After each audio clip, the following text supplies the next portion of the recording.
profesor titular y director del programa de Bioeconomía, Políticas Públicas y Prospectiva de la Facultad de Agronomía de la Universidad de Buenos Aires. Ex decano de la Facultad de Agronomía también de la Universidad de Buenos Aires. Fernando, cuando quieras, te cedemos la palabra. Bueno, muchas gracias. Es un gusto poder estar participando de esta actividad con dos instituciones que están muy cerca del afecto, digamos, en un caso parques nacionales por el impacto que tienen en el cuidado de nuestros ambientes y de nuestra biodiversidad, y en el otro del CEPIA, bueno, del cual hasta hace muy poco fui presidente. Así que bueno, gracias por la invitación y vamos a tratar de entonces recorrer estos temas que recién mencionaba Alejandro. Y bueno, en cualquier momento que necesiten, no hay ningún problema de que me hagan alguna pregunta. Simplemente por el sistema que estamos empleando yo no los veo, así que o escriben en el chat y alguien de los que está siguiendo el tema, Alejandro o Fernando, me la formula, no, abren el micrófono, no hay ningún problema. Primera cosa que debemos destacar es que cualquier tipo de actividad que nosotros estemos pensando hacia adelante va a tener que estar necesariamente enmarcada en los Objetivos del Desarrollo Sostenible y en los Acuerdos de París, ¿sí? Nada que nosotros emprendamos pueda escapar de este tipo de enfoques y más allá de lo que emprendamos o hagamos, debemos tener una consideración especial en términos de estas cuestiones. Sí, estamos en un momento, desde el punto de vista ambiental, de una transición muy fuerte. Esto venía ya con una cierta tendencia que se ha acelerado en los últimos tiempos a pesar del episodio de pandemia. Los datos que hace 15 días se dieron a conocer acerca de que este julio fue el julio más caluroso de los que se tiene registro, y que, bueno, marcan justamente la necesidad de que todo nuestro accionar esté marcado en términos de estas cuestiones, ¿cierto? Estamos consumiendo 1,5 veces la capacidad de reposición del planeta, la huella ambiental es muy, muy, muy relevante, estamos necesitando desacoplar el crecimiento económico del impacto ambiental, y hay que reducir fuertemente las emisiones. Todo esto además en un contexto donde está aumentando la población, pero más relevante en muchos casos aumenta también las demandas del tipo de productos que esta sociedad requiere, ya sea en términos de infraestructura, de alimentación o de donde lo estemos mirando. En ese contexto, y ya empezando a mirar cuestiones que tienen que ver con el foco de las instituciones que me están convocando, cuando uno observa imágenes como esta es una turbera de Tierra del Fuego, lo que puedo advertir es una cierta diversidad, ¿sí? Acá podemos observar árboles, algunos arbustos, pastos, están los efanos allí también presentes claramente, pero no hay mucho más que a simple ojo podemos observar. Lo mismo cuando vemos un paisaje patagónico también, como puede ser o una selva misionera. Ahí había visto que hay personas que nos están siguiendo desde cerca de esta selva, ¿no es cierto? Que cuando las observamos también podemos ver árboles, arbustos, helechos, lianas, epífitas. Seguro que hay muchos insectos, no los estamos viendo, hay animales, mamíferos, etcétera, que tampoco lo vemos. Pero seguramente la mayor diversidad es aún la que, aún considerando estos elementos, no lo estamos percibiendo, ¿cierto? Cuando nosotros vemos trabajos donde se estima cuál es la cantidad de especies de distintos tipos de organismos que hay sobre el planeta, están en torno, varios cálculos en torno a los 14 millones, ¿cierto? Pero de esos 14 millones, solamente estamos reconociendo 1.800.000, o sea, solo el 13% de las especies potenciales que hay en el planeta las conocemos. ¿Cuáles conocemos con mayor cuidado? Bueno, obviamente las que son más grandes, las que veíamos en la fotografía, ¿sí? Plantas, no veíamos, pero seguro que son más fáciles de clasificar, anfibios, mamíferos, aves. Todos esos macroorganismos son mejor conocidos. Sin embargo, cuando vemos, por ejemplo, que del millón potencial de bacterias y arqueas solamente hemos identificado 4.000, o el 6% de los nematodos o gusanos, o el 5% de los hongos, estamos viendo ahí que hay una riqueza que en esas fotos no está y que tienen impactos significativos. Todos estos organismos entre sí han coevolucionado, muchos de ellos sobre las líneas comunes de especiación, y que generan moléculas que están estableciendo diálogos a esa escala, diálogos a escala molecular, que impactan de diversa manera entre sí, ¿cierto? Hay dinámicas que tienen que ver con ganar-ganar, en otros casos con defensa, ¿sí? Y conocemos claramente el caso de los antibióticos que resultan de una molécula que interactúa entre hongo y una bacteria, en este caso tratando de repeler a uno al otro. Todos estos diálogos mediados por moléculas, imagínense la cantidad que hay y que apenas estamos vislumbrando, ¿no? Conocemos muy poco de la biodiversidad que nos rodea cuando lo miramos a esta escala.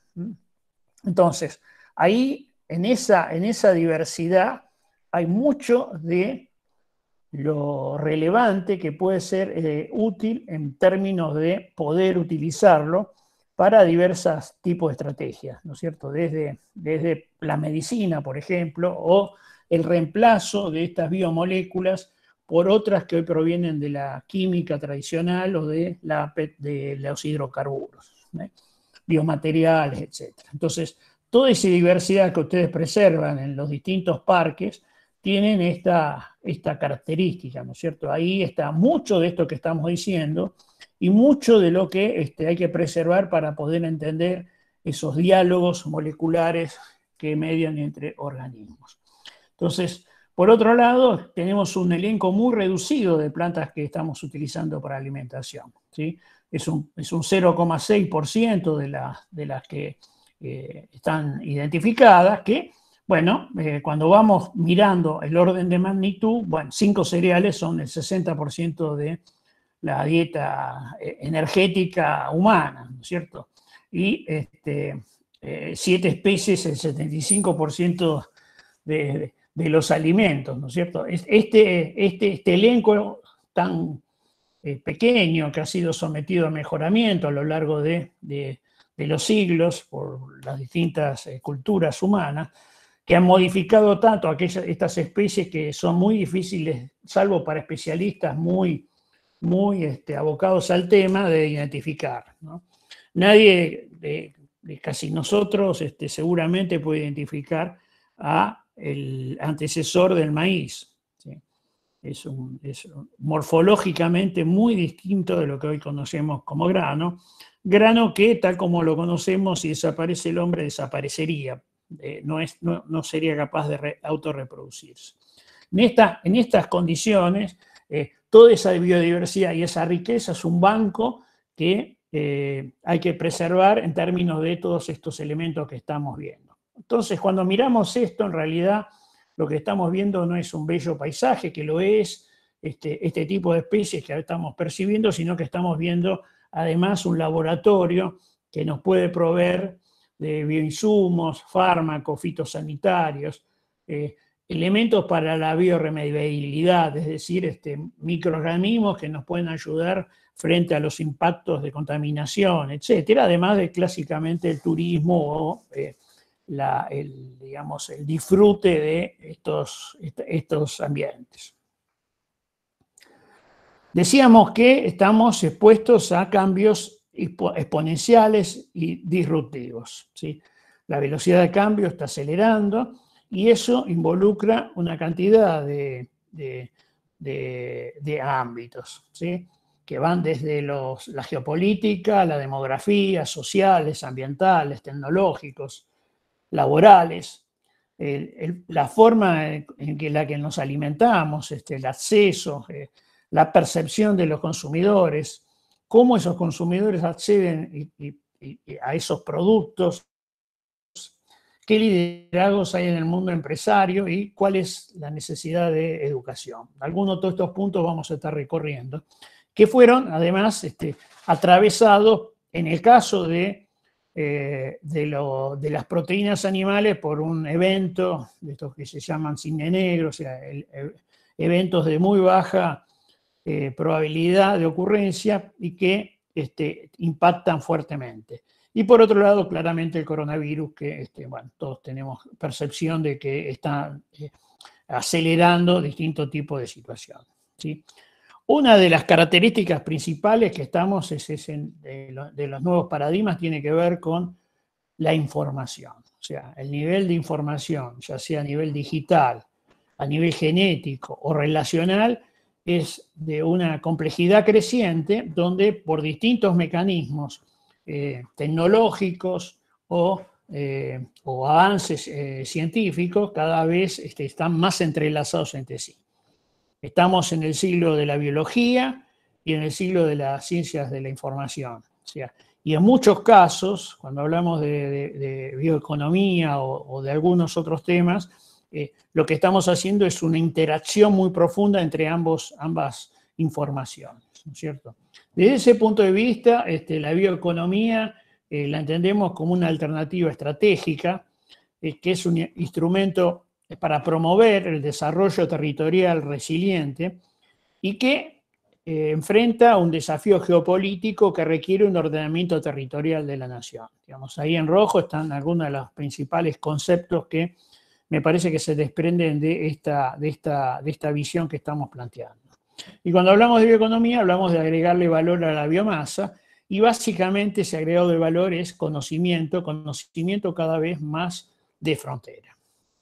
Y es una oportunidad porque cuando estamos hablando de este foco, lo que estamos hablando es una menor dependencia de los combustibles fósiles, mitigar el cambio climático, a generar diversificación de estrategias productivas comerciales, el aprovechamiento circular de los recursos, transformar una economía concentrada en una economía de repetición, en menor escala y con valor agregado local, y sobre todo basado en el conocimiento y la innovación.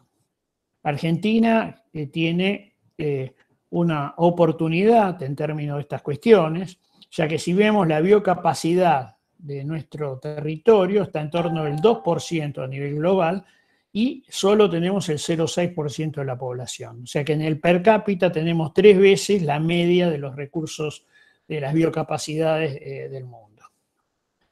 Cuando entonces hablamos de biomasa, en realidad estamos hablando del conjunto de todos los tejidos vegetales y animales que están en el territorio. Estos se generan claramente a partir de la fotosíntesis y esa biomasa cada vez, como les dije antes, requiere la utilización de más conocimiento, más sofisticado, que permite, si hacemos las cosas adecuadamente, generar desarrollo y asentar población con criterios de lo que llamamos economía circular. De todo esto voy a dar algunos ejemplos. Y en esta economía circular, un elemento central es que lo que antes era un desecho pasa a ser un insumo para el paso siguiente. Entonces, esta bioeconomía, que es agregar conocimiento, como dice Eduardo Trigo, viaja mal, es costoso transportarla, por lo cual ese agregado de valor, que es conocimiento, tiene que ser local. Lo vamos a ejemplificar en un momento. Y que entonces la otra cuestión es que requiere saberes diversos. no es un enfoque que alguien por sí mismo pueda realizar, sino que es un trabajo en equipo y que al hacerlo, al agregar valor, agregar conocimiento avanzado en el territorio, a eso lo asimilamos a desarrollo local. Es una enorme oportunidad de transformar el paso de ser vendedores de commodities, agregar valor a los productos y que esto satisfaga los requerimientos de la sociedad actual global. Hay más de 40 países en el mundo que ya toda su estrategia de desarrollo está vinculada a la bioeconomía, ¿no? Básicamente ubicados en el norte europeo. Decíamos que es pasar de una economía lineal, donde una materia prima se transforma, se consume y generaba desperdicio, a una economía circular, donde ese desperdicio pasa a ser el insumo para el paso que sigue. Y lo voy a ejemplificar con el caso del modelo de Las Chilcas. Las Chilcas es un establecimiento agropecuario del norte de Córdoba, que tradicionalmente producía maíz.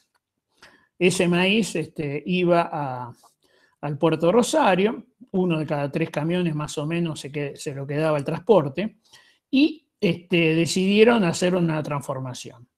Entonces incorporan una mini destilería de ingeniería nacional para producir etanol. Como ustedes saben, el 12% de las naftas que estamos usando deben ser cortadas con etanol, la mitad proveniente de maíz y la mitad proveniente de azúcar. Hoy se acaba de salir una ley reciente que bueno, es un retroceso en este sentido, pero bueno, al momento el corte sigue en el 12%. Y el grano de maíz, cuando es atacado por las levaduras, en ese proceso fermentativo para producir el etanol, libera dióxido de carbono.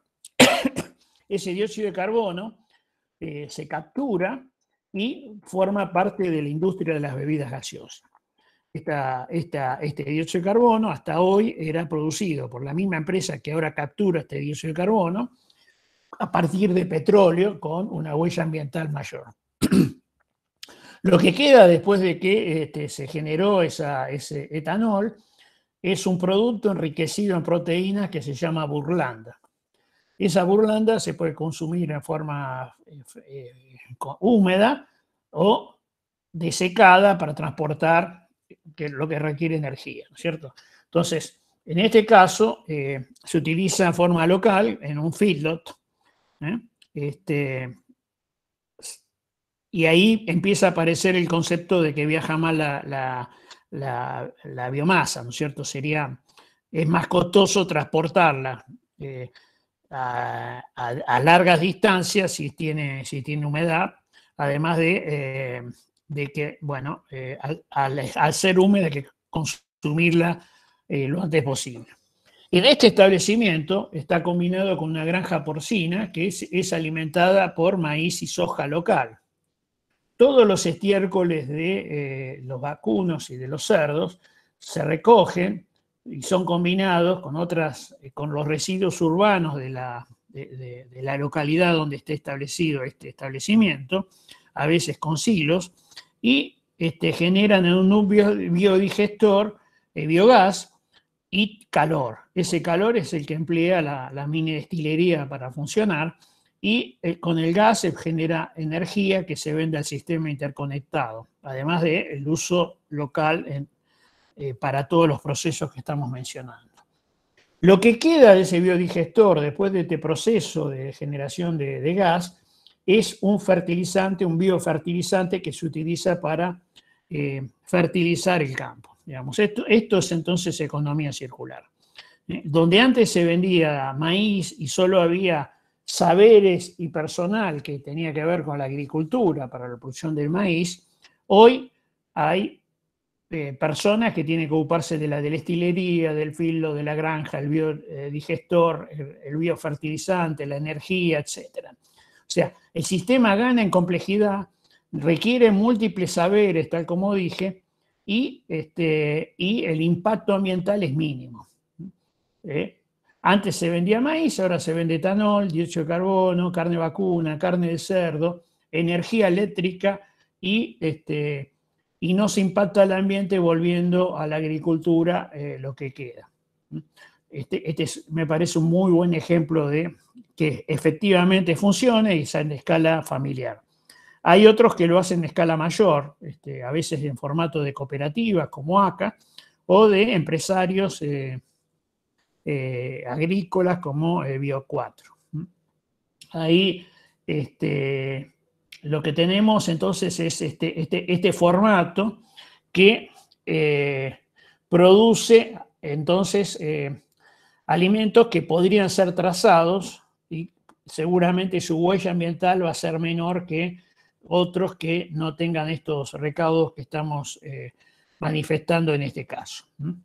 La otra cuestión que yo le decía que es repetitiva en el espacio. O sea, el tamaño de este establecimiento está fijado por la capacidad y los costos logísticos de transportar, por ejemplo, esa burlanda o los estiércoles al biodigestor, etcétera, ¿no es cierto? Con lo cual, en lugar de haber una enorme planta en toda una región o una provincia, este sistema permite la formulación de muchas unidades. Por eso decíamos al comienzo que es repetitiva en el espacio y a una escala más factible para apropiarse de valor a los distintos productores que forman parte del mismo. A nivel global, hemos mencionado que hay transformaciones también en la mentalidad de los consumidores, ¿cierto? Esta imagen representa a una joven china, profesional, de la clase media china, hoy la clase media más numerosa del mundo, ¿sí? Hay más de 450 millones de chinos que tienen un ingreso per cápita equivalente a la media de Estados Unidos. Ese formato además está en este caso, esta joven está con su hijo, único hijo, hasta no hace mucho por normativa, hoy por elección, como todas las clases medias globales, que suelen tener menos cantidad de hijos que generaciones anteriores. Ese niño que es el objeto de cuidado de sus 2 padres y 4 abuelos, 6 adultos, seguramente va a ser muy mimado. Y entonces esta persona que está mirando ese producto que le va a dar de comer, que parece ser una salchicha o algo por el estilo, no está mirando el precio. El precio es lo menos relevante. Lo que está mirando es la composición del producto, si tiene una certificación ambiental, si tiene algún tipo de trazabilidad, etc. Si bien quizás esa imagen es antigua, porque lo más probable es que, como buena parte de los chinos, el producto lo esté comprando no en forma física a la tienda, sino a través de Internet. En este caso la imagen es de Alibaba, es la Amazon o la Mercado Libre de China, donde cada vez más uno de los cuadraditos que están allí puestos para describir el producto va a ser justamente esta información que está requiriendo este consumidor. La otra cosa que quería mencionar tiene que ver con la posibilidad de incorporar productos nuevos en los mercados internacionales. En este caso, esto es una celebración del Año Nuevo. El Año Nuevo es la fiesta más importante en China. Es equivalente a nuestra Navidad o el Día de Acción de Gracias en los Estados Unidos, donde las familias se reúnen para celebrar. El festejo es a fines de enero, principios de febrero, va cambiando porque está conectado con los años lunares, cambia en ese rango de días, que en el hemisferio norte en ese momento no hay cerezas. ¿Qué ha pasado? Digamos, Chile, que hace unos 7 u 8 años importaba 50, 60 millones de dólares de cerezas para ese momento, a partir de una campaña muy fuerte de difusión que involucró desde las publicidades más tradicionales hasta influencers con TikTok, etcétera, en los últimos tiempos, ha generado un negocio que este año, a pesar de algunos problemas que tuvo este año, de 1.200 millones de dólares. O sea, 1.200 millones de dólares de cerezas. Son muchas cerezas. Y esto fue factible de conseguir. O sea que si uno tiene un producto de calidad, puede, haciendo una estrategia adecuada, incorporar un producto a la mente de estos consumidores. La otra característica importante tiene que ver con aspectos relacionados a los sistemas de producción. Esta imagen con los barbijos no es por la pandemia. Esta imagen tiene 3-4 años. Esto es la plaza histórica de Beijing, la capital china. Lo que ven detrás es la ciudad prohibida, donde vivían los emperadores. Debajo de ese retrato de Mao está la puerta de ingreso para este lugar. ¿Por qué llevan barbijos? Miren el cielo. Ese cielo está así por la contaminación industrial. Y eventualmente por la erosión de los suelos arenosos que hacia el oeste de la ciudad los vientos traen. Entonces, estas personas cada día escuchan la radio para ver el nivel de contaminación y si tienen o no que salir con barbijo para evitar la contaminación, ¿no? No estamos hablando de hoy evitar el tema del contagio. Son cosas distintas. Lo que quiero con esta imagen es decir que en la mente de este consumidor el tema ambiental y la importancia del ambiente está impreso. Cada día tiene que mirar y ver qué está pasando en su propia realidad que lo rodea, ¿cierto? Con lo cual, si uno puede conectar ese requisito con productos que provienen de sistemas como los nuestros, sistemas mucho más menos contaminados y en algunos casos con las huellas de carbón y de agua mejores respecto de la producción, ya sea de cereales o de carne, creo que tenemos un paso ganado. Hay que construirlo, ¿no es cierto? Pero esto es posible y es un elemento que está en la mente de esos consumidores y habrá que ver cómo generar una estrategia de marca país que asocie nuestros productos con estos ambientes. Y allí pasan muchas cosas, ¿no es cierto? En el caso de Asia está ocurriendo cosas muy importantes en todo nivel. Estamos viendo algunas, otras tienen que ver con lo económico.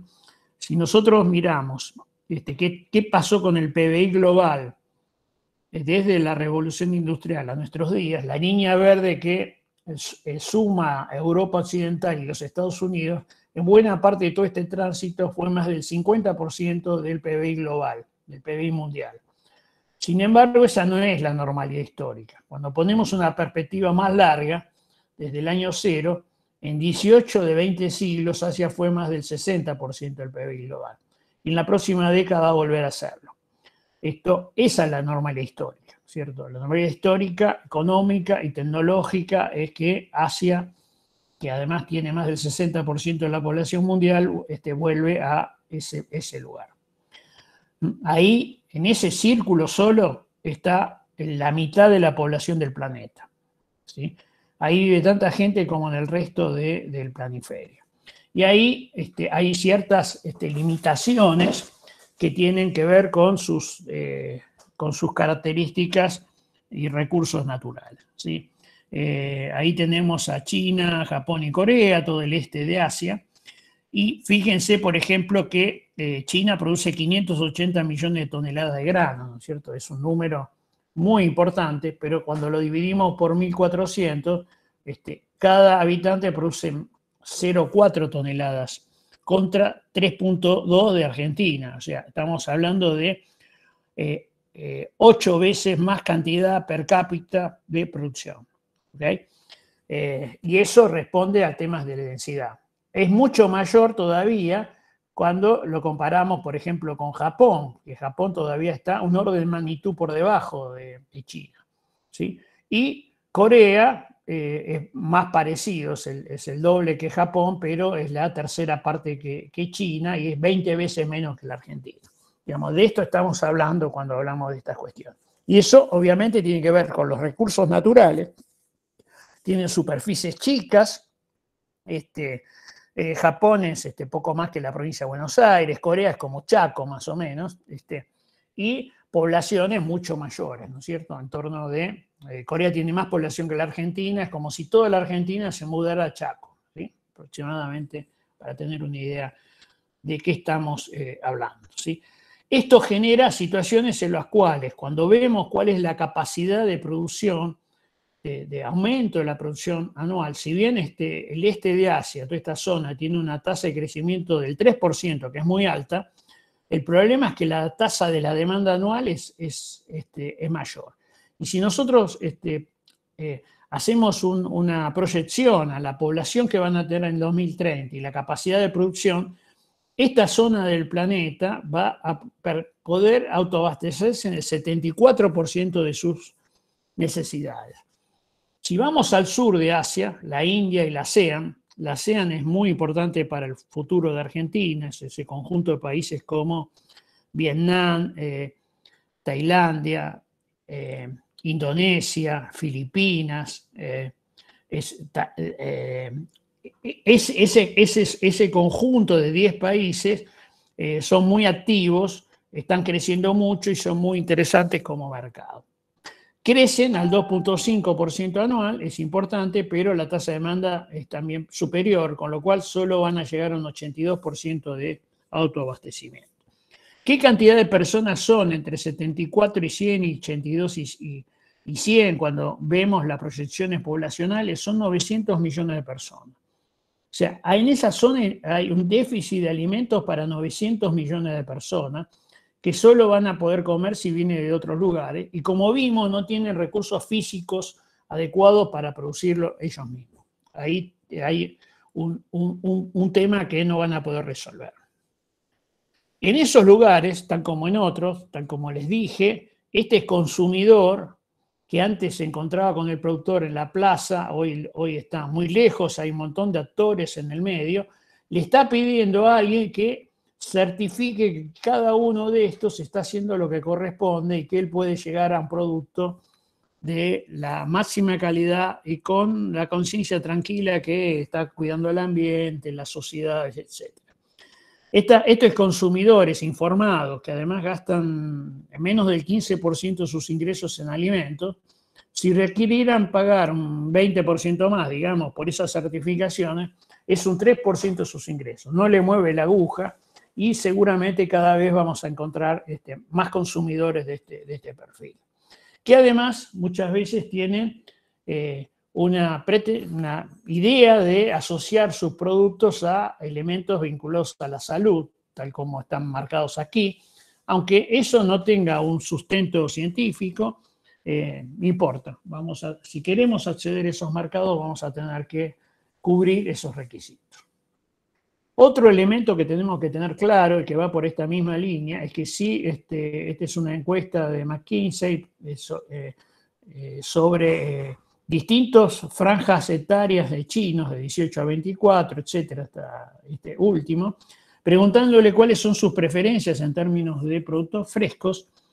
Lo que podemos observar que en la media de todas las edades, variedad, calidad y conveniencia son los más importantes.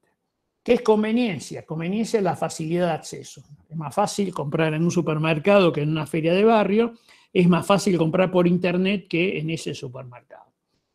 Que en el caso de los jóvenes de 18 a 24 es el principal elemento, ¿sí? Primero la conveniencia, la variedad y la calidad son los más importantes. Pero fíjense que el precio es irrelevante.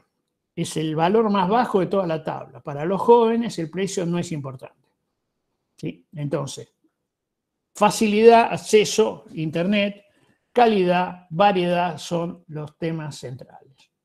Que además tienen que ver con acercar esa información a partir del internet, a partir de distintos tipos de conexiones que permitan facilitar toda esta cuestión. Y ahí vamos entonces a algunas tecnologías que, como el blockchain, para la trazabilidad y las certificaciones van a estar en los próximos años en el centro de de la escena, y blockchain tiene la ventaja de ser un generador de confianza, básicamente, ¿sí? Y va a permitir, distintos sistemas basados en esto, va a permitir la automatización, la logística, lo financiero, etcétera, entre los actores de las economías globales, ¿no? También hay distintos tipos estos son productos producidos por impresoras 3D o de reemplazantes de las proteínas animales a partir de tecnologías como pueden ser las proteínas vegetales o el cultivo de tejidos animales. Cuando nosotros vemos, por ejemplo, la Beyond Burger, es la más importante a escala de Estados Unidos, digamos, en términos de las hamburguesas en base a proteína de vegetales, en realidad no son hamburguesas, son medallones, digamos, de proteínas vegetales. Cuando vemos de qué están compuestos, es un entramado de más de 20 productos, ¿no es cierto? Es proteína de guisante es en este caso es la arveja amarilla, aceite de coco, aceite de colza, aroma de humo, celulosa, metilcelulosa, goma arábiga, almidón de patata, maltodextrina, extracto de levadura, sal, aceite de girasol, levadura, antioxidantes como ascórbico, acético, zumo de remolacha, almidón modificado, extracto de manzana, con zumo de limón. O sea, un producto ultra procesado, poco natural, como podrán ver, y que además tiene, cuando nosotros analizamos desde el punto de vista de cómo está conformado hacia adelante, estas medallones a peso equivalente tienen más o menos entre 6 y 8 veces más cantidad de sal y más calorías que uno equivalente tradicional.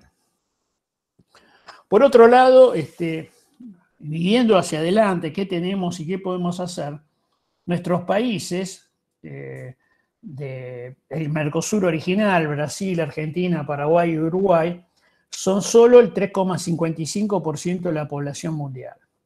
Ahora, ese 3,55 explica el 39% del mercado de maíz global, 2/3 partes de la soja. Estos dos productos son productos que integran los alimentos balanceados para producir proteínas, ¿no es cierto?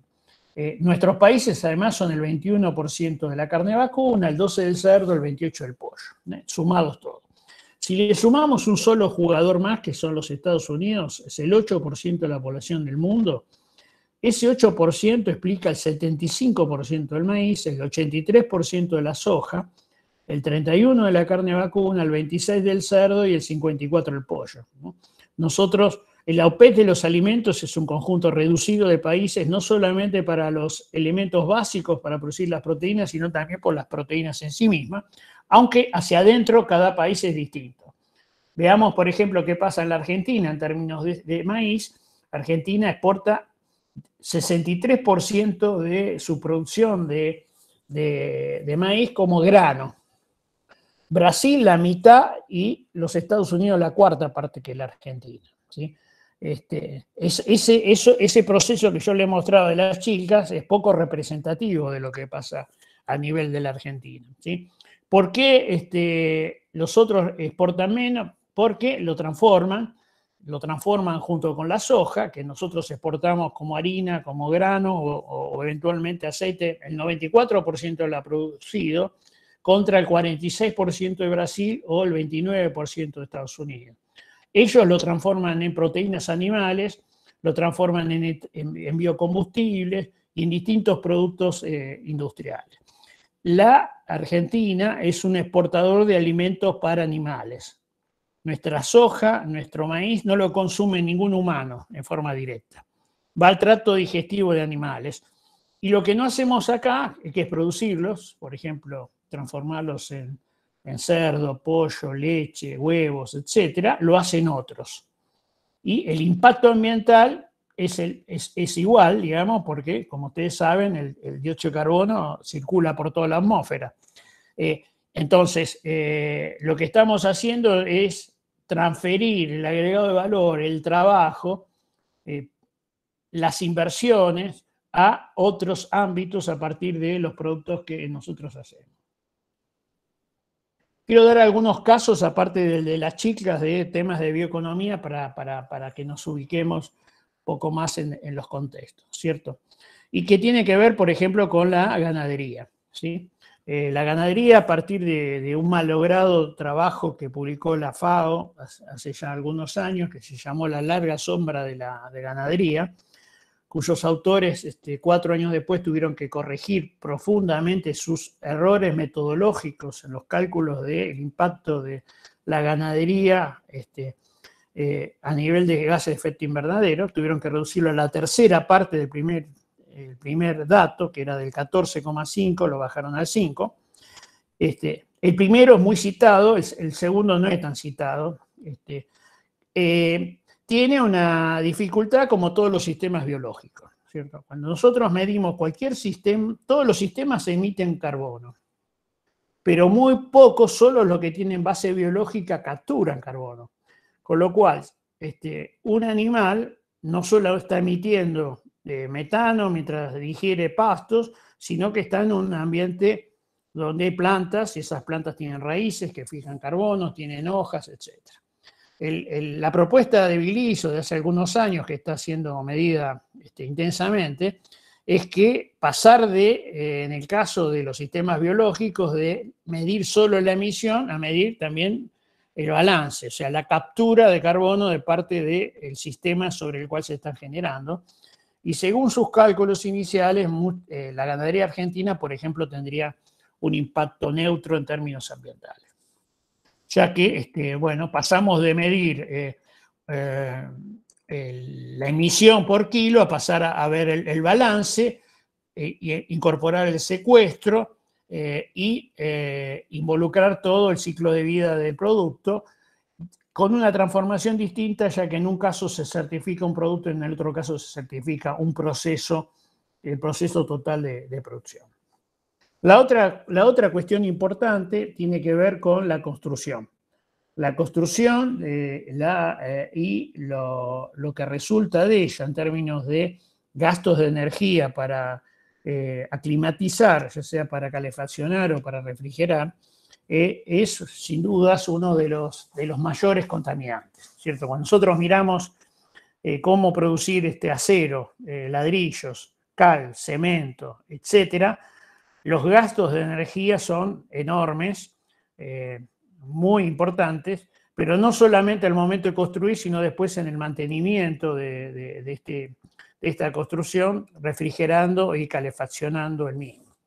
Hay alternativas, ¿no? Si nosotros miramos productos naturales, como puede ser el caso de las pajas de cereales, ahora se va a inaugurar en los próximos meses en Tandil la primera planta de tableros a partir de rastrojo de trigo.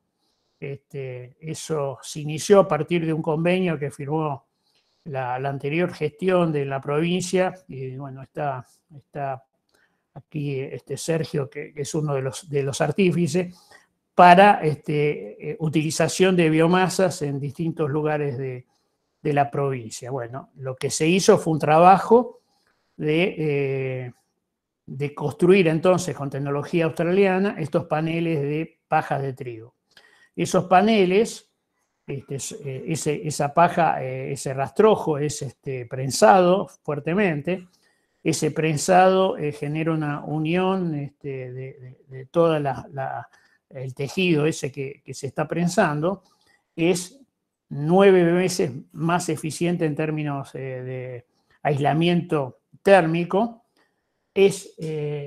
No es inflamable, se permite entonces construcciones de alta calidad no solamente con menores emisiones al momento de la construcción, sino además en el mantenimiento. Hay otros materiales, como puede ser el bambú, o incluso la fibra de cáñamo, ¿sí? hay distintos tipos de productos, ven, acá está la emisión y acá está la captura.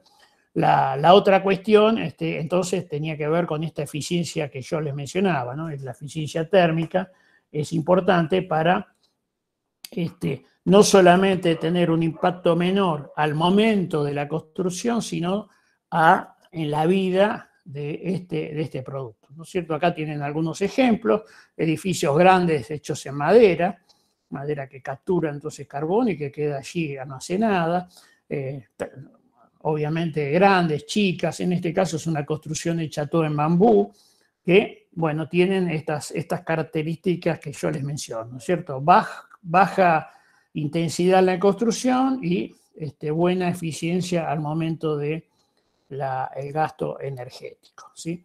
Acá hay algunos datos, por ejemplo, madera, acero, hormigón. El impacto ambiental, obviamente en la madera o en estos elementos vegetales es bajo y es mucho más alto en cualquiera de los otros. La energía embebida, fíjense, en el caso de maderas estás en 2.5 a 7 contra 30 a 43, 5, 9.5, digamos, es muy, muy diferente. Las emisiones, por lo tanto, lo son 0,1 a 3, 2,5 a 35, ¿no? Hasta 15 acá. Y, bueno, hay distintas características del reciclado, es beneficioso en términos de CO2, es saludable, etcétera. Y, bueno, en el caso del hormigón hay posibilidades de emanaciones que no son buenas para el conjunto de la salud. Lo mismo pasa con el caso de residuos de soldadura o las pinturas que se utilizan para que sea antioxidante. Este requerimiento que estábamos mencionando de consumidores informados que requieren productos que impacten menos en el ambiente, que tengan ciertas calidades y calificaciones, que eso pueda ser demostrado.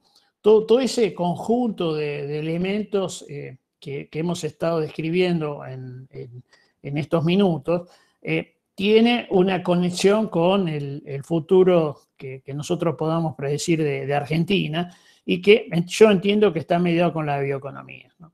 La bioeconomía es un formato de desarrollo territorial que permite el asentamiento humano y la generación de trabajo de múltiples niveles de capacitación, desde los más sencillos hasta los más complejos, que permite descentralizar las grandes ciudades, descentralizar la generación de riqueza y que haya múltiples actores que puedan acceder a la misma. Requiere, sí, de normativas, de regulaciones y también de estrategias de Estado, ¿no? No va a ser muy fácil que hace más de 10 años que en la Argentina no hay inversiones privadas relevantes. Estamos en inversiones per cápita y PBI per cápita estancado. Y esto, en mi criterio, tiene que ver con que esas inversiones requieren de un horizonte temporal de amortización, de recupero de la riqueza, etc. De normas que no cambien frecuentemente y que permitan establecer un flujo que el inversor le resulte atractivo.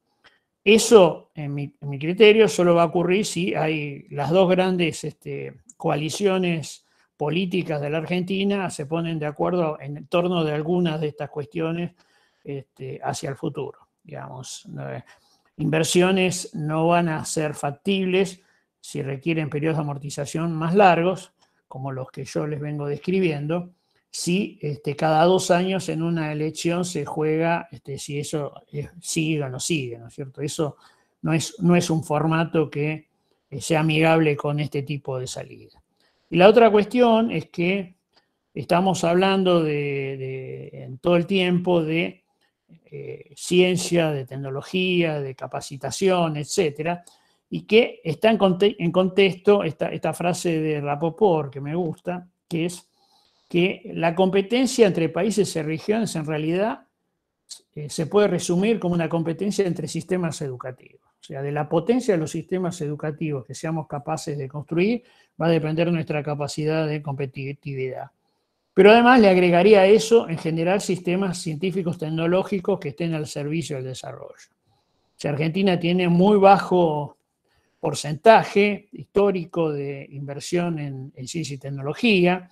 No hemos pasado en varias décadas del 0,6% respecto del PBI. Eso es la cuarta, la quinta parte de los países que han podido prosperar más activamente sin ser grandes potencias por tamaño o por población. Estoy hablando de, por ejemplo, Israel o de Corea o muchos de los países europeos, Irlanda, por ejemplo. Todos ellos han generado sistemas científicos tecnológicos que además están al servicio del desarrollo. Digamos, usamos poco recursos para la investigación y mucho de lo poco no está al servicio del desarrollo, ¿no? Y ahí entonces hay algunas cuestiones que complican. Además, 2/3 partes de esto es de fondos públicos. Hay muy poco de fondos privados y eso tiene que ver con la misma consideración que hacíamos para las inversiones, ¿cierto? Entonces, educación de calidad es central. O sea, nuestros chicos que no accedan a una educación de calidad van a quedar excluidos de sistemas donde la generación de trabajos de baja calificación cada vez van a ser menores. Entonces ahí se juega un destino importante y bueno, deberíamos hacer las cosas acorde con esto. Bueno, muchas gracias. Estoy disponible para las preguntas que me quieran hacer.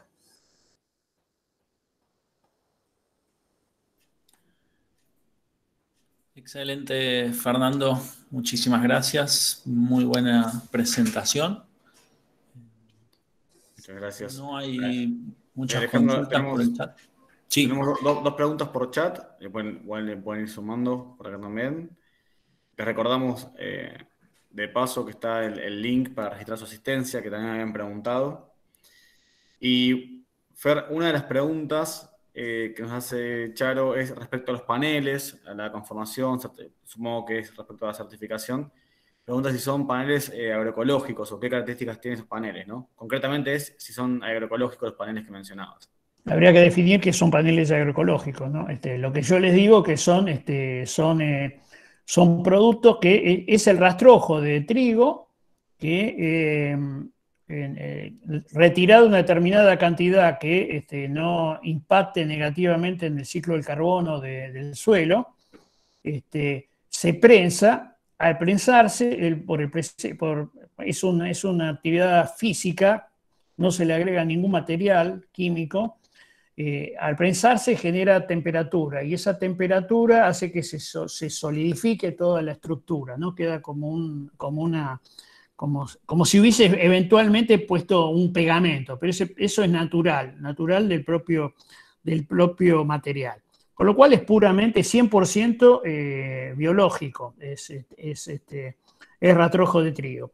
Y eso tiene esas características que yo les estaba mencionando de aislamiento. Entonces, no solamente estás reemplazando productos como puede ser el cemento, el ladrillo, la cal, el hierro, los típicos que nosotros usamos en la construcción y que tienen un enorme impacto en términos ambientales para producirlo, sino que además el gasto posterior en términos de calefacción o refrigeración es el 10% del que hubieras tenido por ese mismo aislamiento. Si, además, obviamente, hay ciertas cuestiones que hay que tener presentes, ¿no? Los cerramientos, etcétera, que son fuentes de fuga de fuga o de intercambio de radiación, están presentes. Hay toda una nueva tecnología en términos de esto. En una parte de Europa ya se están hablando de los marginales energéticos, ¿no es cierto? Gente que por ahí tiene un ingreso que le alcanza para una calidad de vida en términos de consumo de alimento, etcétera, pero que están en ambientes muy fríos y que no les alcanza justamente, por ejemplo, para calefaccionar, ¿no? Entonces, hay toda una visión de que hacia el futuro, en esta visión del Pacto Verde Europeo, etcétera, toda la actividad de la construcción va a ser transformada, donde la madera o este tipo de productos naturales forman parte de ese circuito. No sé si a quien preguntó si le pude responder, pero bueno, esto es lo que yo sé. Lo que digo es que, bueno, que está bueno que hasta ahora las pocas experiencias que había en Argentina eran materiales que estaban siendo importados de Europa, de países medio raros como Checoslovaquia, pero en Europa, en la Segunda Guerra hubo, ya se habían hecho construcciones de este tipo que están impecables, ¿no es cierto? O sea, está demostrado que la duración del material también es buena. En general, lo que termina pasando es que se le da una terminación con otro material hacia el exterior que les permite, bueno, la parte, digamos, de arte del producto, ¿no? Pero el centro y el corazón es esto, ¿no? Son placas de distinto espesor de materiales de este tipo, ¿no es cierto? Y en buena parte de la Argentina, a diferencia de otros países, la madera se emplea poco en la construcción, ¿no es cierto? Y eso es una cosa que deberíamos discutir, y que la situación desde el punto de vista normativo a veces inhibe la utilización de este producto.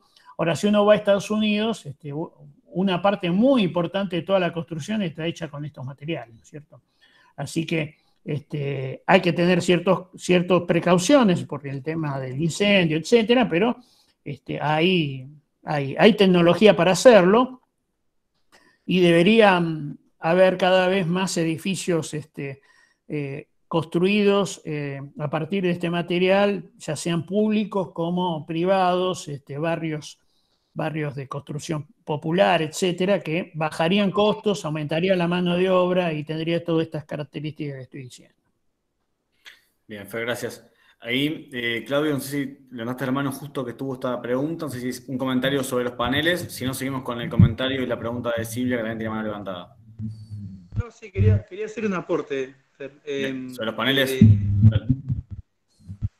No, en general, desde el mundo parquero, ahí, digamos, visto desde mi rol ahora que estoy en el Rey, Fernando voy a dar el ejemplo de la bioeconomía vista desde la producción del maíz, pero quería dar un ejemplo que vi hoy acá en el Parque Nacional del Rey, que es equivalente, que tenemos un tema con la exótica que es la totora, donde tenemos un lago acá en el Parque Nacional del Rey, la gente de parques lo debe conocer, que antes este parque tenía ganado bovino, se quitó el ganado bovino y la totora empezó a conquistar espacios, el espacio que antes los animales usaban para tomar agua, y de repente lo conquistó por completo, y lo que era antes una observación, un lugar donde las aves reposaban y era un lugar espléndido para la observación de aves, terminó siendo un pajonal, digamos, de totora. Y acá lo que hemos planteado hoy es, por ejemplo, la idea vinculada a este concepto de economía circular o bioeconomía, que era de la totora se usa, además de ser una exótica, se usa para hacer, por ejemplo, los canastos reutilizables que se pueden comercializar tranquilamente. Entonces, digo, desde parques podemos tener una política de destinar, hacer presión sobre las exóticas para generar materiales o elementos que después se puedan comercializar afuera y al mismo tiempo dar trabajo a las comunidades locales o a los pobladores o a la gente que vive alrededor de los parques haciendo utilización de esos materiales, ¿no? De esa materia prima que para nosotros es un problema porque son exóticas, pero quizás pueden ser fuente de trabajo para muchos, y a parques le libera la presión de tener que estar haciendo programas de extracción que son carísimos y a veces impagables. Lo tiro como idea o como ejemplo porque en todos los parques del país, claro, como en el norte las fibras naturales, tal cual, exactamente. En todos los parques del país tenemos ejemplos donde podemos hacer una reutilización de materias primas que tenemos digamos, en calidad de exóticas y dar trabajo a las comunidades y a los pobladores locales. Y eso quería agregarlo como ejemplo porque tiene que ver con la bioeconomía y tiene que ver con la economía circular también. Gracias, Claudio, por el aporte. Ahí retomo ahí ya te doy la palabra, Silvia, leo tu comentario y te doy la palabra. Retomo ahí, Virginia hacía un comentario sobre las placas, que bueno, que decía que tenían que conservar y bien plaguicidas. También un comentario de Bruno sobre certificación de materiales para la construcción, por ejemplo, en madera en Argentina. Y luego sigo con los comentarios de María Alejandra y Javier. Silvia, leo tu comentario y te doy la palabra. Silvia nos comenta que el Banco Mundial publica en su web del tema energía que 3.000 millones de personas, entiendo, utilizan combustibles contaminantes como leña u otra biomasa para cocinar o calefaccionar sus viviendas. ¿Quién vigila estas publicaciones? Pregunta por el chat. Y bueno, tenés la mano levantada, si querés hacer el aporte o ampliar la pregunta, es tu oportunidad. Gracias. Bueno, en general, digamos esto, a ver, ahí, cuando yo mencioné al comienzo que todo lo que hagamos tiene que estar encuadrado en los ODS o en los acuerdos de París. Según esos acuerdos, cada país que ha firmado tiene que comprometerse a verificar y reducir su huella, ¿no es cierto? De acuerdo a los compromisos que ha generado. Ahí debería haber, entonces, en esos casos, quién revise estas cuestiones, ¿cierto? Ahora, la intensidad que me imagino de la leña u otra biomasa para cocinar o calefaccionar viviendas en relación a lo que gasta cualquier edificio de Nueva York para calefaccionar, refrigerarse, esto hay que ponerlo en contexto también, ¿no es cierto? O sea, nosotros tenemos que revisar también qué impacto genera cada uno. En términos de emisiones de gases de efecto invernadero, China produce el 28% del mundo. Estados Unidos está en torno del 8%.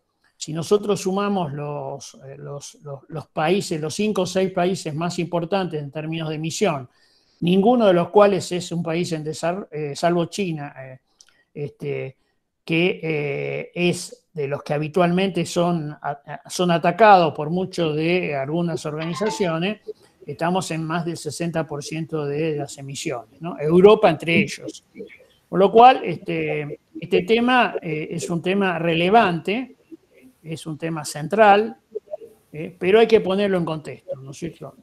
Argentina produce, digamos, la huella ambiental media de un poblador global está en torno de los 5 toneladas de CO2 año. Argentina está un poco por abajo de eso, pero hay países que están 3 veces ese valor, pero son los pequeños países petroleros, los Emiratos, etcétera. Pero los Estados Unidos está 2 veces y medio eso.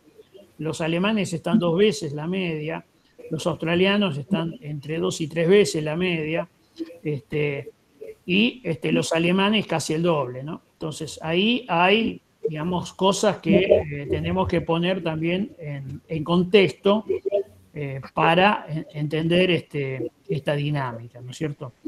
Y bueno, estas nuevas tecnologías, obviamente que hay quienes tienen intereses de que no avancen, ¿no es cierto? Y entonces eso se cruza. Entonces, bueno, aparecerán quienes a cada una de estas cosas le encontrará el pero lo estás comparando contra cosas que son totalmente distintas, ¿no? Si estás hablando de estos paneles o la madera contra el hormigón o el cemento, los números son totalmente diferentes y bueno, deberían visualizarse. Está bien que siempre estos sectores, los sectores que están del lado de enfrente son sectores muy concentrados en términos económicos, con gran capacidad de lobby y bueno, contra eso es difícil, ¿no? Fíjense lo que pasó con la ley de biocombustible en Argentina, ¿no? Donde, perdón, ¿puedo hablar? Sí, los sectores ligados al petróleo ganaron la batalla hace un par de meses. Sí. Sí, Silvia, ahí le escuchamos. Gracias, buenas tardes. A mí lo que me preocupa es el juego dialéctico en el que nos han metido la gente que habla de biocombustibles, en donde biocombustible es idéntico a biodiesel, pero de la leña que usan los pobres, que hoy son el 50% en Argentina, para cocinar y para calefaccionar no habla nadie.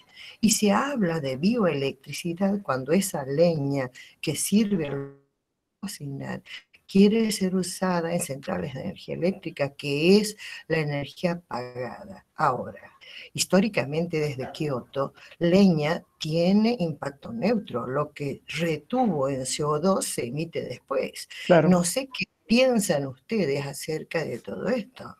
Pienso igual que vos. A ver, cuando hablas de biocombustibles estás hablando también de leña. La leña es un biocombustible, visto en términos generales. Con lo cual, el dióxido que vos estás emitiendo cuando estás cocinando con eso es el que capturó el árbol para crecer. Entonces, en términos de balance, cero, digamos. Entonces, por ahí no debería haber cuestionamiento, ¿no es cierto? Otra cosa es cuando se utilizan carbones, etcétera, que no sean de origen vegetal, sino que sean de origen de fotosíntesis de hace millones de años, ¿no? O sea, la atmósfera de la Tierra no fue siempre igual, ¿no es cierto? Inicialmente, el dióxido de carbono era 30 veces el que hay hoy en la atmósfera. A partir de la fotosíntesis, la captura de microorganismos, la transformación de estos en petróleos sacados del sistema, generaron la condición en la cual los últimos miles de años hemos estado evolucionando, ¿no? Lo que está ocurriendo es que se está liberando al ambiente ese CO2 que estaba enterrado, ¿no? Y eso no está acorde con los registros biológicos de los que estamos viviendo hoy, ¿no? Y algunos somos más lábiles que otros. Obviamente que cuando estamos hablando de los impactos ambientales, lo que tenemos que tener claro es que uno de los sujetos que estamos en más peligro es el humano como especie, ¿no? Si hubiese una catástrofe ambiental, bueno, desapareceremos, pero la vida seguirá su transcurso como lo hizo en distintas condiciones a lo largo de los siglos, ¿no? Entonces, deberíamos ser conscientes de ambas cosas y no comprar discursos, tal como decía muy bien Silvia, que provienen a veces de ambientes que no sustentan adecuadamente desde el punto de vista científico su punto de vista, ¿cierto? Como por ejemplo el caso que estaba mencionando de la leña, o el tema de tantas otras cuestiones que hoy están en discusión, y cuando uno empieza a escarbar y a medir se da cuenta que no son tal como se menciona. Lo cual no quiere decir que el ambiente no esté en el centro de la cuestión. A mí me tocó ser decano de la Facultad de Agronomía.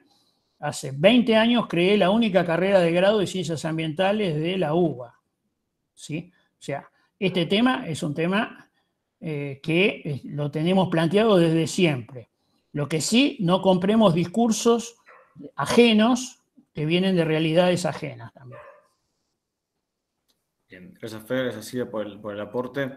Acá ahí vuelvo con tu pregunta, Javier, pero justo asociado al tema de biomasa. María Alejandra y Fabio nos comenta del tema de la importancia de la certificación de la biomasa, el origen. Dice, respecto a biomasa transformada en pellets para calefacción o energía en Europa, especialmente en Europa del Este, están teniendo problemas con la certificación del origen de esa biomasa. Nuestro país, en el que es difícil los controles, ¿cómo podemos pensar en que se desarrolle ese mercado sin poner en riesgo recursos naturales y la biodiversidad? Estoy pensando, Fer, lo que menciona de trazabilidad y demás. Y esto es trazabilidad, esto es lo que dije. A ver, no tendría sentido plantear desde el punto de vista ambiental la utilización de biomasa a partir de deforestaciones de ambientes naturales, ¿no es cierto? Eso va en contra del espíritu de lo que estamos conversando, ¿no? Y claramente, entonces, lo que tiene que haber es una trazabilidad, lo que vengo diciendo todo el tiempo, ¿no? Y una certificación, porque el que te va a comprar eso te la va a pedir. Y entonces vas a tener que demostrar que efectivamente el material que estás empleando es un material que viene de ese origen, ¿sí?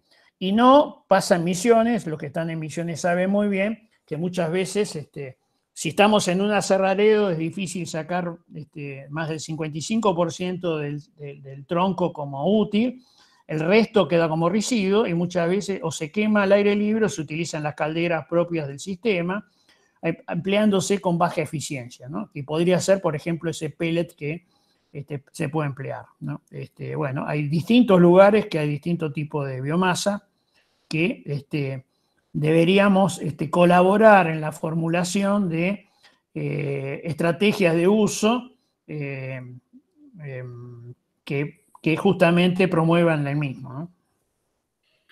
Bien, ahí Javier Sanguinetti nos preguntaba si la bioeconomía, además de valorizar directamente la biodiversidad, también implicaría que la agricultura y la ganadería dejen de avanzar sobre los ecosistemas naturales. A ver, eso es un tema importante, ¿no es cierto? Hoy, si vas a un sistema del que estoy planteando, de certificaciones, intentar generar un sistema productivo a partir de un reemplazo de la vegetación natural va a tener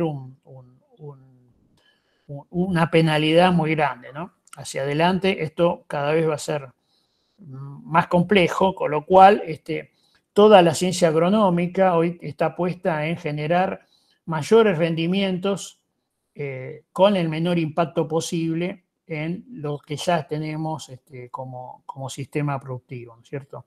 Ahí la nueva agronomía tiene un foco que pasa de ser estrategias globales, generales, paquetes tecnológicos a una apreciación mucho más puntual y local en términos de las necesidades y requerimientos, y entonces se necesita una visión de agrónomos y de otras muchas profesiones que tengan un foco donde en cada situación poder sacar el mejor provecho, afectando de la menor manera posible el ambiente, ¿no es cierto? Ese foco, ese nuevo profesional no es un paquete de genética, de fertilizante, etcétera, general, es un punto a punto, y hoy la tecnología nos permite hacer ese ajuste cada vez mayor, ¿no es cierto? Ahí, por ejemplo, la utilización de sensores en una cosechadora que te permita hacer un mapa de rendimiento en la medida que va avanzando la maquinaria, que después eso sirva para que al año siguiente la siembra o la fertilización sea diferenciada, o la utilización de determinadas situaciones frente a malezas o a insectos, etcétera, cada vez requieren una sintonía más fina, y esa sintonía más fina en general tiene menor impacto en el ambiente en el cual uno está procesando. Entonces estamos transformando también el ejercicio profesional e incorporando estas nuevas facilidades tecnológicas. Tal como dije al comienzo, estamos en el siglo de la biología cruzada por la informática, ¿no es cierto? Cuando estas dos se juntan, logran cosas que van a ser muy poderosas en términos, por ejemplo, de cuidar el ambiente. Bien, pues gracias. Y María Alejandra Di Fabio hace una pregunta, quizás a través de tu experiencia puedas responder. Dice, ¿cómo llega a un acuerdo el Ministerio de Energía y de Ambiente? Entiendo yo que es en materia de lo que estamos hablando de biocombustibles y demás. Sí, acá el foco tiene que ver, a ver, el problema principal es, más que por cómo se discrimina por ministerios, es cuál es el foco principal. Si el foco principal es generar energía que tenga la menor impacto ambiental, bueno, entonces ahí se ordenan las cosas. Si el foco principal es asegurar determinados negocios a multinacionales de determinado perfil, bueno, es otra la situación, ¿no es cierto? La verdad que a mí me parece que en muchas veces yo hablo de la vaca viva, ¿no? Hablo de que toda la bioeconomía es la vaca viva, en contraposición con la vaca muerta, una fotosíntesis actual, la otra fue pasada. No estoy hablando de ganadería, estoy hablando de toda la bioeconomía. Y entonces, vaca muerta, que tiene un montón de posibilidades, requiere enormes inversiones para poder ser puesta a punto, y está recibiendo de los últimos gobiernos, los últimos 3 gobiernos, muchas señales para que esto ocurra, desde subsidios. El último impuesto a la riqueza, el 25% va a parar a las multinacionales de YPF de vaca muerta, o acuerdos gremiales específicos, o amortización acelerada de lo que se invierta allí, devolución de IVA, etc. Bueno, todos instrumentos que se utilizan también en la ley del conocimiento, y lo que yo digo es que debería ser ese acuerdo general que estábamos hablando recién, de que la vaca viva existe, está en todo el territorio, afecta a toda la gente y entonces no le dé subsidios, dale reglas de juego que duren 10 años para que la transformación territorial ocurra, digamos. Esto me parece que es importante y no hablo de en la Argentina sobran, me parece, los discursos, o es vaca viva o vaca muerta. Yo digo que puede ser vaca viva y vaca muerta. De la muerta mucho no conozco, de la viva sé que es importante. Y no es producción tradicional o orgánica o agroecológica, son las dos. Y cada una cumple un rol que deberían involucrar a distintos actores, que esos actores saquen el mejor provecho. Y necesitamos que los pequeños tengan las tecnologías apropiadas, que tengan un sistema comercial que les permita efectivamente lo que él produce, poderlo vender, generar formas asociativas, etc. Y eso debe convivir con otros que generen volúmenes grandes, volúmenes de dólares, trabajo, etcétera, etcétera. Entonces, todo ese conjunto los tenemos que tener presente, ¿no es cierto? A veces algunos tienen más capacidad de lobby, especialmente en los años electorales, y entonces pueden obtener resultados. Pero bueno, me parece que el interés público general trasciende esto. Bien, muchas gracias, Fer. Ahí no tengo más preguntas en el chat. No sé si alguien quiere hacer una pregunta o un comentario más. Levanta la mano en forma ordenada. Y si no, les recordamos nuevamente ver el link en el chat para tener su certificado de asistencia a cada jornada. Y si no hay más preguntas, bueno, agradecerte, Fer, agradecer a todos los participantes. Claudio, no sé si querés hacer unas palabras de cierre. Y de esta manera iríamos cerrando, agradeciendo a todos el haber estado acá e invitándolos a la jornada que sigue, por supuesto, ¿no? Bueno, agradecer a Fernando, como siempre, es uno de los grandes maestros que al menos yo tuve y que creo que la agricultura, la agroecología y el ambiente también está teniendo.